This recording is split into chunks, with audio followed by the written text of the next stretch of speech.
छैटौं टाइगर कपको उपाधि गण्डकी प्रदेशलाई।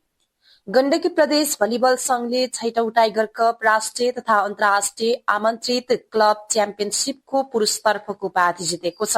पोखरा रंगशालाको भलिबल कोर्टमा शनिबार भएको फाइनल खेलमा घरेलु टोली गण्डकीले नेपाल पुलिस क्लबलाई 3-1 को सेटमा हराउँदै उपाधि जितेको हो। यस्तै पुरुषतर्फ त्रिभुवन आर्मी क्लबलाई 3-0 को सोझो सेटमा हराउँदै पर्वत तेस्रो भएको छ। यता शुक्रबार भएको महिलातर्फको उपाधि न्यू डायमण्ड स्पोर्ट्स क्लबले जितेको छ।